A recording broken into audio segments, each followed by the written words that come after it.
the queen gave birth to a dark-skinned infant. The rumor, like a flash of poisonous marsh fire, spread throughout the Palace of Versailles. Along its gilded galleries and shaded park alleys, the courtiers whispered, their voices sinking to mere breaths. Each new, retold version of the story became more fantastic, more unbelievable. Some asserted that the cause was the hot chocolate, for which Queen Maria Theresa held an extraordinary, almost manic passion, as if the beverage itself could irreversibly alter the color of the delicate baby's skin. Others insisted that the trouble stemmed from a sudden, profound fright. Supposedly, the queen, already heavily pregnant, met the eyes of the young page Nisa in her private chambers. The page was from a distant southern coast. Just a glance. "What an irony," pronounced King Louis XIV when this version was brought to his attention. It seems that look was sharper and more piercing than the blade of any sword. Ah, what an incredible, devastating scandal this was for the entire court. The court hummed like an agitated hornet's nest. Secret, meaningful smiles, sighs, deliberately raised eyebrows. All of it unequivocally suggested that the news had deeply, to the bone, shaken every resident of Versailles. The queen, a Spanish princess by birth, was not favored at court even before this. Maria Theresa brought with her to the radiant French court the shadow of stern Spanish etiquette, unwavering strictness, a deep, almost morbid piety, an oppressive sense of devoutness. To the local nobility, accustomed to dazzling brilliance, easy intrigues, and daily festivities, she was an absolute outsider. And now, her position became even more vulnerable, even more precarious. In France, they loved noisy, carefree amusements and endless celebrations. The young King Louis XIV seemed literally created for this splendor. Tall, statuesque, with a proud, penetrating gaze and a radiant, luminous smile. He commanded everyone's attention with just a single, careless gesture of his hand. The ladies of the court sighed for him. The gentlemen sought to imitate him in every way, and the entire court, like a multitude of planets, revolved around its brilliant, sun-like monarch. Yet, this dazzling ruler, destined to go down in history as the Sun King, at 21 years old, faced a choice that was terribly far from his personal desires. His heart was already irrevocably given to the vibrant, passionate Maria Mancini. This Italian woman, with fire and brilliance in her dark eyes, with words that burned with southern, untamed passion, knew how to do what no other woman at the court of Versailles could. She knew how to speak to the king as a simple man. "If only I could be a mere mortal, Maria," Louis once said, tightly, almost painfully, squeezing her delicate hand. She smiled at him, but her eyes flashed with the first, bitter tears. "But you are no simple man, Your Majesty. You are France itself." These words, spoken with such love, became the sentence for their feelings. Their love, so bright and strong, proved powerless against the cold calculation of politics. France and Spain had just concluded a long-awaited peace treaty after a protracted, exhausting, and bloody war. But this crucial alliance had one unbreakable condition: a marriage between the French king and the Spanish princess, Maria Theresa. When Louis XIV was informed of this final, inevitable decision, he turned silently to the vast, panoramic window without a word. He did not object. A king has no right to whims, even if that whim concerns his own heart. "The state, our people, are more important," he said, escorting Maria Mancini into exile. His voice was filled with bitter, unbearable resentment. Maria Mancini, sobbing uncontrollably, departed, and Louis, clenching his teeth, prepared for the role of a husband, which he distinctly felt he would have to play not out of love, but solely out of duty. The Infanta Maria Theresa was also 21 years old. She was the daughter of King Philip IV of Spain and Princess Elizabeth of France, the first cousin of her future husband, Louis XIV. She had grown up in the severe, icy Spanish court, where silence was considered the highest virtue, and humility the only permissible weapon for a woman. Too timid, too religious, too Spanish was the reception she received from the brilliant French court. Upon arriving in France, Maria Theresa tried her utmost to be a true queen. She diligently learned French, but her Spanish accent only elicited polite smiles and hidden mockery. She prayed often and tried to help the poor. Her tender hands trembled with the unbearable desire to please. But the court, so light and mocking, saw in her only a foreigner. Boring, no beauty, and she can't even really dance, whispered the ladies in waiting. Their laughter, like tiny crystal bells, rang in the long corridors. She brought her Spanish habits with her and refused to abandon them, which only further amused the French court. Her prim ladies, her ridiculous dwarf jesters, her beloved little dogs, and her almost religious love for hot chocolate all became an inexhaustible source of endless, cruel jokes. Maria Theresa constantly felt this universal, chilling coldness upon her. She smiled, she bowed, but her heart pounded with anxiety. The French court was profoundly alien to her. Too frivolous the ladies, too sharp, poisonous the jokes, too loud the endless festivities. My God, she seems afraid of even ordinary perfume, the courtiers spitefully exchanged in whispers. And the maid of honor must hold her hand all night, even when the king himself comes to her. Maria Theresa blushed with shame, but always remained silent. I must be a good wife. She desperately convinced herself. I must be a good queen. Louis, whose dominance and unearthly beauty made him the Sun King, was infinitely distant from his wife. His heart shone exclusively for his mistresses, whose laughter and glances eclipsed and completely ignored the queen. And yet, the court was genuinely concerned. To solidify the dynasty, France needed heirs. On their wedding night, they were left alone. The young wife gazed with trepidation at her husband, so majestic, so frighteningly unattainable. He, accustomed to adoration, absolute freedom, and the attention of the most beautiful women, looked at her and did not see the bright fire that once burned in the eyes of Maria Mancini. The night passed without the slightest tenderness. The king fulfilled his duty, but nothing more. Maria Theresa lay there, indifferently staring at the high ceiling, whispering an ancient, quiet prayer. Tears streamed down her pale cheeks. She clearly understood that from now on, her life would be dedicated to only one goal: to give France a legitimate heir. Soon, her efforts were generously rewarded. Already, in the year 1661, she gave birth to a son named Louis, the heir to the throne, whose loud cries filled Versailles with long-awaited hope.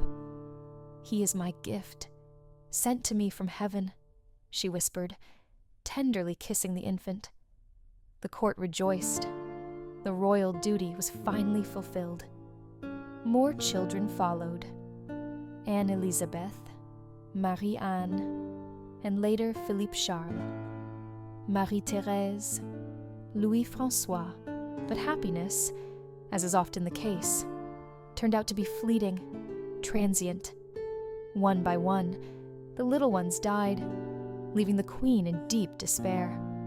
Only the eldest son, Louis, survived infancy. She prayed, tortured by guilt, constantly blaming herself for everything. The doctors spoke of various illnesses, of the weak, frail health of the infants. No one at the time even suspected the terrible consequences of the close kin marriages that royal families across Europe had been contracting for centuries. But in the year 1664, the cry of a newborn infant was heard again in the Queen's chambers, who, unfortunately, arrived prematurely. Maria Theresa, exhausted by the birth but still happy, reached out her hands for the child. But instead of joy and triumph, a tense, oppressive silence reigned in the room. The midwife trembled like an aspen leaf, holding the baby. The girl was dark-skinned. "Your Majesty," she whispered, not knowing how to continue. The king, who had been immediately summoned, entered the chambers and froze. His gaze was heavy, like molten lead. The child resembled neither the mother nor the father. Servants, courtiers, doctors, everyone understood that a mortal danger lurked here for the honor of the throne, for the entire dynasty. Maria Theresa, not yet understanding the full tragedy, the full gravity of what was happening, reached out for her daughter. "She is my girl, my little one." But the king did not allow it. He looked coldly, distantly at his wife, then at the child. "This terrible secret will die with us," he pronounced firmly. The court was immediately informed that the infant was born dead, and the girl was secretly taken away from Versailles. She was sent to the convent of the Quiet Vale, the Val de Grace convent, far from all curious eyes. There, the girl was given the name Louise Marie Thérèse. The nuns raised her, but never forgot that she was special. Despite their piety, fear constantly reigned within the abbey walls. "She is the queen's own daughter," they whispered among themselves, or perhaps even the king's. Meanwhile, naturally, no one believed the tragic announcement. France loved gossip no less than ballets and masquerades, and the rumor of the queen's black daughter became a particularly sweet, desirable food for the envious ladies of the court. "She sinned with Nisa," they said, not even attempting to hide their blatant contempt. The doctors and the queen's entourage tried to suppress the rumors about the newborn's unusual skin color, justifying it only by the excessive consumption of hot chocolate that Maria Theresa so indulged in. There was also another version, that the queen, while pregnant, was genuinely frightened by the gaze of the page Nisa. King Louis himself commented on this last assumption. "Just one glance. That means it was too piercing." Soon, the unfortunate page, still almost a child, brought as a gift to the queen and raised near her chambers, disappeared without a trace. A thick wall of mockery, alienation, and distrust instantly surrounded the queen. She felt that her heart was ready to burst from shame, pain, and humiliation. Maria Theresa suffered in silence. In her heart burned the pain of a mother deprived of her child. She knew where the girl was, but did not even have the right to see her. "I am a sinner, if I dare to pray for her return," she whispered during long, exhausting prayers in the chapel. But there was no answer. In the convent, Louise Marie Thérèse grew up quiet, but incredibly proud. She stood out among the other pupils, in her posture, graceful manners, and a soft, yet surprisingly authoritative voice.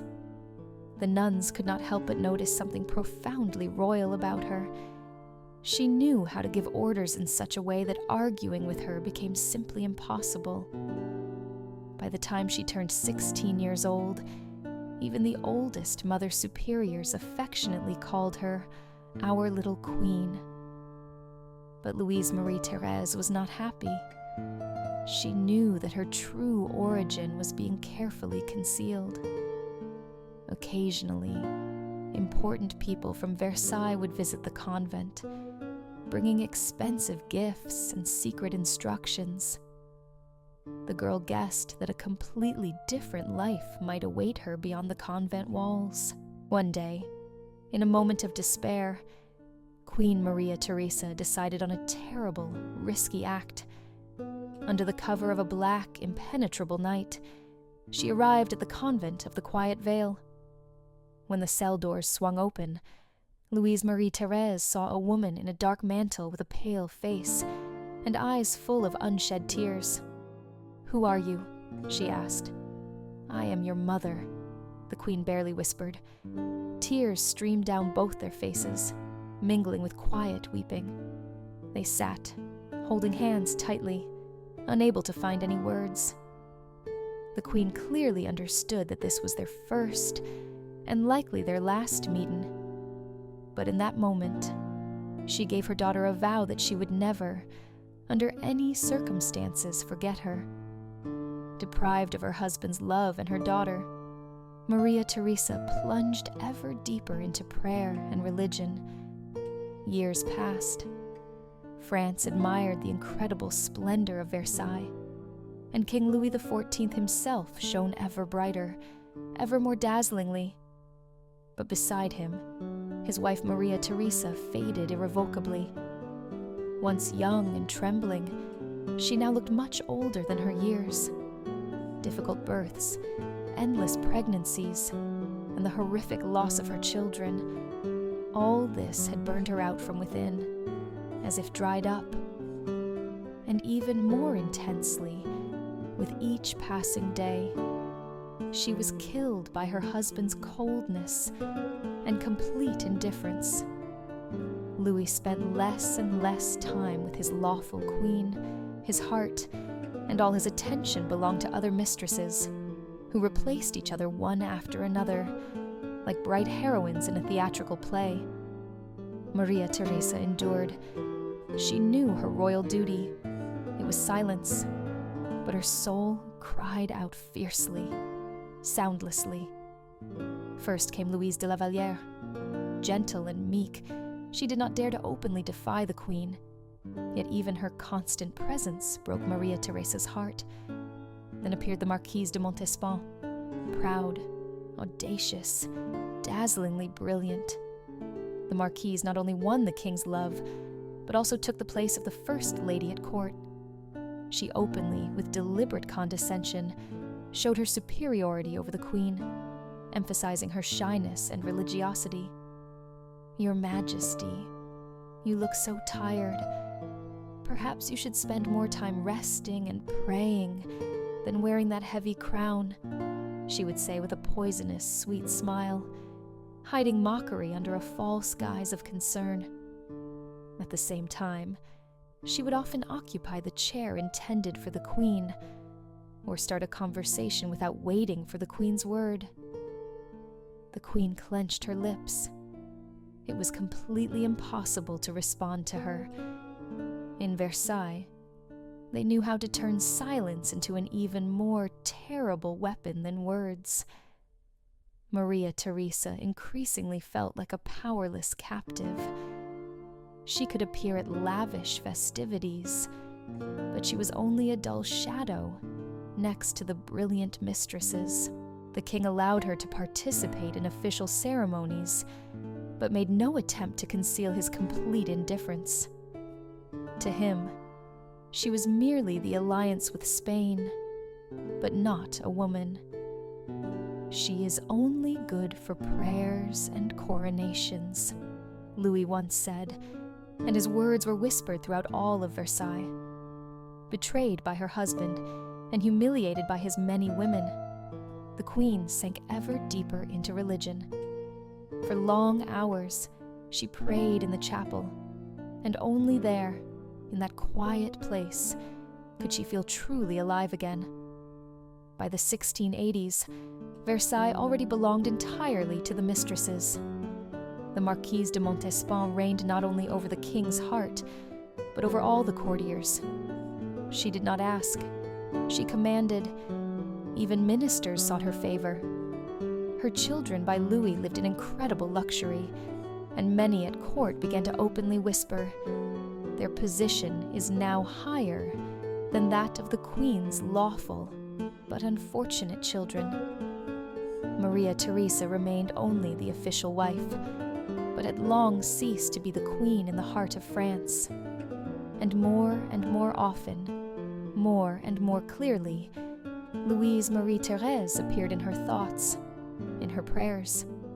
She is my true, biological daughter. She, and only she, knows my pain. In these words resonated not only a mother's unbearable yearning, but also a deep hope.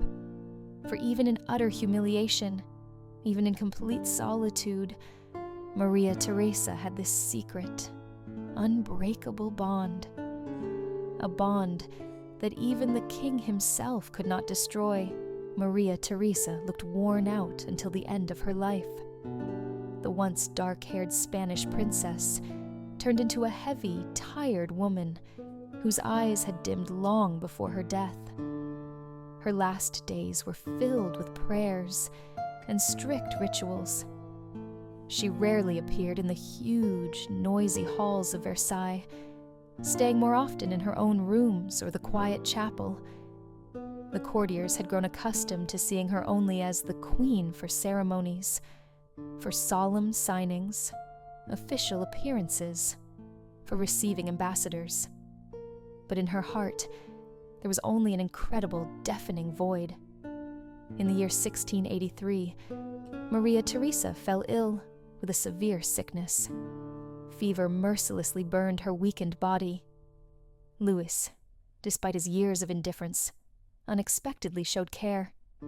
He visited her in her chambers, gently held her hand, and spoke words of comfort. "Madame, you have always been the most faithful wife," he said one day, and a single tear glistened in her faded eyes. She died at the age of 44 years. Her death shocked even those who had long ceased to perceive her as a living, feeling person. King Louis wept, and on that day, he said, "She was my only true wife."